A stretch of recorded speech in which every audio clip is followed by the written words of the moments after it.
hor ikusiko ez guain ez da ezer gelditzen, hori ampliatzeko aukeraik ere ez dauka. Izateko tenezen barko zen zerbait berri, ez ere horrezin da. Enbarko genduke ja tontorra, Zamortegi barrio zezulo bada.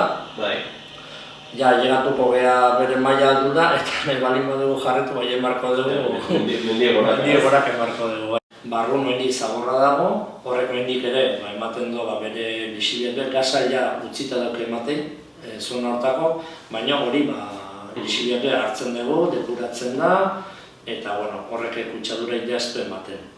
Eta gaine ikusiko zen bezala, ardik eta ibiltzen die gainen, eta die gure mantenimentuko langilek. Zabortegien egostu da, orduan, hasieran asko igo geha, oain geldigo aigea igotzen, baina zabalagoa dalako. Orduan, ematen du, bai ez asko daula berreskuratuta, eta egia da, kotan bai, ala ematen du. Baina faltase dugu indi, gainekalde guztie. Oin bertan, Marroia dagoen herritan parte hartzen duen famili batek, bota 180 birziklatzen dure.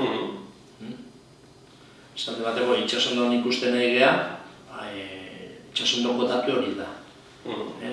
Danak reziklatzen dute, bakizu itxasondoan derrigorrezkoa dela birziklapena, eta datu hori da 180 edo birziklatu egiten da.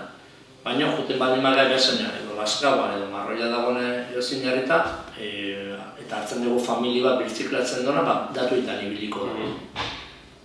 Guain arte, tarifa edo ordaintzen dugun tasa bada tarifa plana. Berdin jo, zu reziklatzea edo reziklatzea, berdin ordaintzen dezu.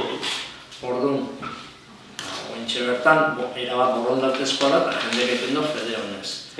Hori nola igo genezake, seguramente tasa horiek aldatuko bagenitu eta jarriko bagendu birziklatzaientzat tasa bat eta birziklatzen dutenentzat penalizazio bat, seguramente erdibiden dauden horiek oitako batzuk pasatuko dike birziklatzen gana.